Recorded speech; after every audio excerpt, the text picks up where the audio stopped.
Shalom, selamat pagi Bapak Ibu Saudara semua dimanapun kita berada. Biarlah kiranya kita aman di dalam lindungan Kristus Yesus. Dan pada pagi hari ini, mari kita belajar dari firman Allah. Dan kalau boleh saya beri tema tentang firman Allah ini adalah tentang keutamaan Kristus. Bagaimana kita melihat Kristus dimanapun kita berada, dalam situasi apapun. Kita baca di Yohanes 1 ayat 19 sampai 27. Ayat yang sering banget kita baca bersama-sama. Dan inilah kesaksian Yohanes ketika orang Yahudi dari Yerusalem mengutus beberapa imam dan orang-orang Lewi kepadanya untuk menanyakan dia, "Siapakah engkau?" Ia mengaku, Yohanes mengaku, dan tidak berdusta. Katanya, "Aku bukan Mesias." Lalu mereka bertanya kepadanya, "Kalau begitu, siapakah engkau, Yohanes? Elia?" Dan ia menjawab, "Bukan." "Apakah engkau nabi yang akan datang?" Dan ia menjawab, "Bukan." Maka kata mereka kepadanya, "Siapakah engkau? Sebab kami harus memberi jawab kepada mereka yang mengutus kami. Apakah katamu tentang dirimu sendiri?" Jawabnya, "Akulah suara orang yang berseru-seru di padang gurun. Luruskanlah jalan bagi Tuhan, seperti yang telah dikatakan Nabi Yesaya." Dan di antara orang-orang yang diutus itu ada beberapa orang Farisi. Mereka bertanya kepada Yohanes, katanya, "Mengapakah engkau membaptis, jikalau engkau bukan Mesias, bukan Elia, dan bukan Nabi yang akan datang?" Yohanes menjawab mereka, katanya, "Aku membaptis dengan air, tetapi di tengah-tengah kamu berdiri Dia yang tidak kamu kenal, yaitu Dia yang datang kemudian daripadaku. Membuka tali kasutnya pun aku tidak layak." Dari kisah ini kita tahu saat Yohanes ditanya tentang siapakah engkau Yohanes? Siapakah engkau Yohanes Pembaptis? Karena engkau begitu powerful, engkau begitu berkarisma. Saat banyak orang bertanya tentang siapa engkau Yohanes, Yohanes hanya berkata bahwa aku bukan Mesias. Yohanes mengidentifikasikan dirinya bukan dengan hal-hal yang lain, dia mengidentifikasikan dirinya dengan Kristus. Dia berkata, aku bukan Mesias. Dia tahu bahwa kehidupannya, identitasnya ditemukan di dalam Kristus. Sehingga dia bisa dengan yakin dia berkata, aku bukan Mesias. Bahkan saat orang-orang kembali bertanya, para ahli Farisi, dia bertanya, ahli-ahli Taurat mungkin ada di sana dan bertanya, kalau begitu, kalau engkau bukan Mesias, kalau engkau bukan Elia, siapakah engkau? Dari mana engkau punya kuasa, dari mana engkau punya hak untuk membaptis mereka semua? Kalau engkau bukan Mesias itu sendiri, kenapa engkau membaptis? Mengapa engkau membaptis? Jawaban menarik dari Yohanes. Kalau saya ada di posisi Yohanes Pembaptis saat ditanya, dengan kuasa mana engkau membaptis mereka? Mengapa engkau membaptis mereka? Saya akan menjawab, saya akan menjawab, tidak tahukah kamu kalian semua bahwa aku adalah yang terbesar? Elia hanya ada di masa lalu, Elisa hanya ada di masa lalu, Musa hanya ada di masa lalu. Aku orang yang berteriak-teriak di padang gurun, aku lebih besar dari mereka semua, bahkan dari dalam kandungan aku sudah penuh dengan Roh Kudus, maka dengan kuasa itulah aku membaptis mereka. Itu kalau saya yang jadi Yohanes Pembaptis mungkin saya akan ngomong seperti itu. Tapi menarik sekali respon dari Yohanes Pembaptis. Dia saat ditanya, mengapa engkau membaptis mereka? Dengan kuasa mana engkau membaptis mereka? Jawaban Yohanes sangat menarik. Dia hanya menjawab, sepertinya dia tidak menjawab pertanyaan ahli Farisi. Kembali, dia mengutamakan Kristus, dia memandang kepada Kristus. Hanya dia menjawab, di tengah-tengah kamu akan ada yang lebih besar dari semuanya. Bahkan membuka tali kasutnya pun kita tidak layak. Saat ditanya tentang siapa engkau Yohanes Pembaptis, dia mengidentifikasikan dirinya bukan dengan duniawi, dia mengidentifikasikan dirinya bukan dengan jabatan yang tinggi, dia mengidentifikasikan dirinya kepada Kristus Yesus. Apapun, karena apa yang diperbandingkan kepada Yohanes, kelas atas ya. Yohanes diperbandingkan dengan nabi-nabi yang dengan status yang kelas atas.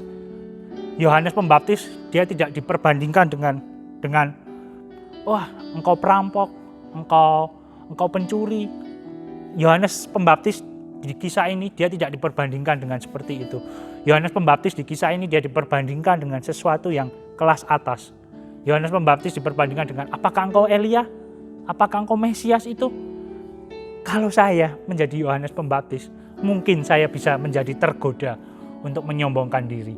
Mungkin saya akan tergoda untuk, ya betul, ini aku. Ya betul, ini aku yang hebat, yang menyediakan jalan bagi Mesias itu.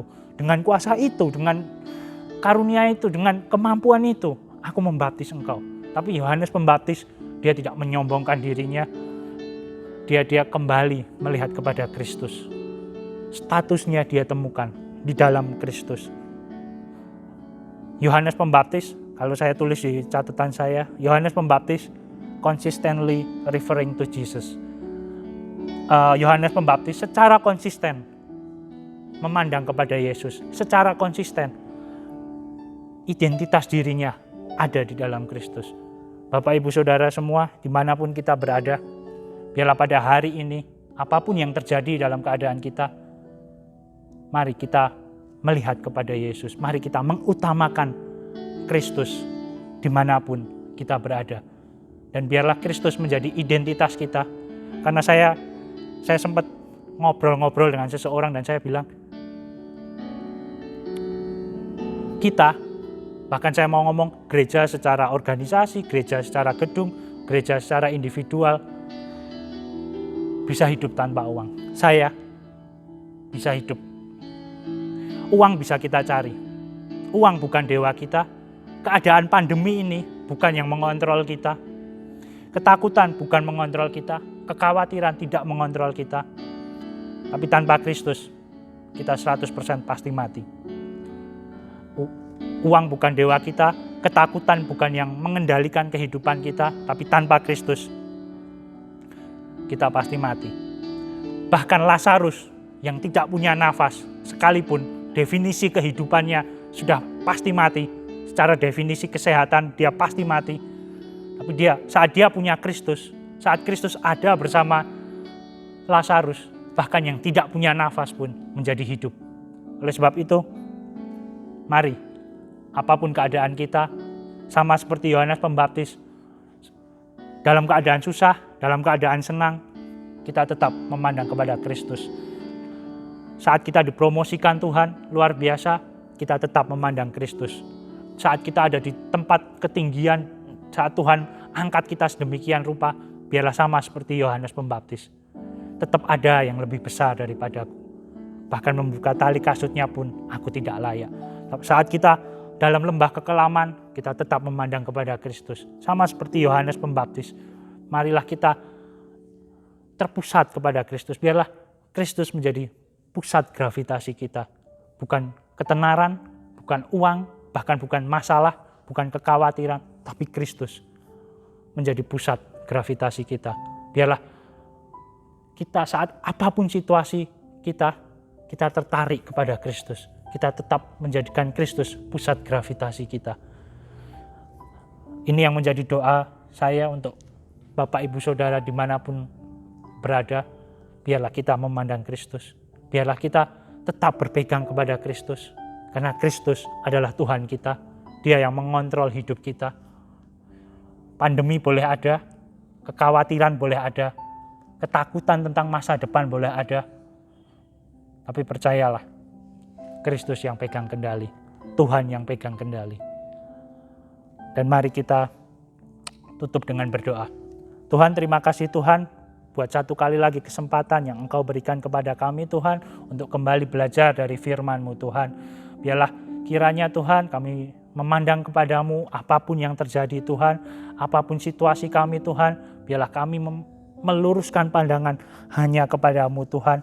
Terima kasih Tuhan, lindungi kami semua, jagai kami semua Tuhan. Kami percaya Tuhan, Engkau Allah yang menjaga kami Tuhan. Jagai kami dengan damai sejahtera-Mu, jagai kami dengan kasih karunia-Mu Tuhan.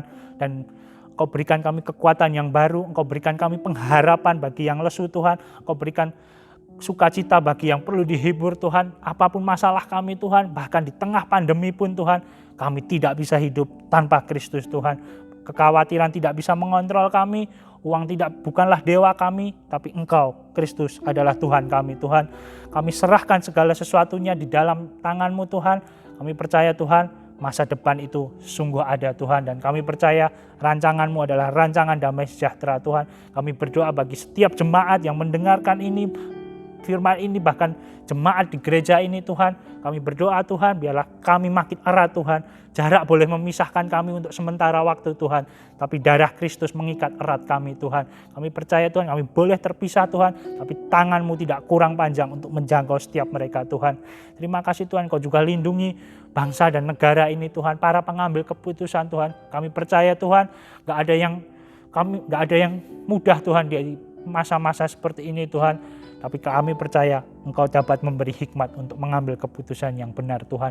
Berikanlah pemimpin-pemimpin kami kebijaksanaan, berikanlah pemimpin-pemimpin kami pengendalian diri Tuhan, dan berikanlah kami damai sejahtera dan sukacita-Mu Tuhan. Terima kasih Tuhan, terima kasih Yesus. Hanya di dalam nama Tuhan Yesus Kristus kami berdoa dan mengucap syukur. Haleluya. Amin.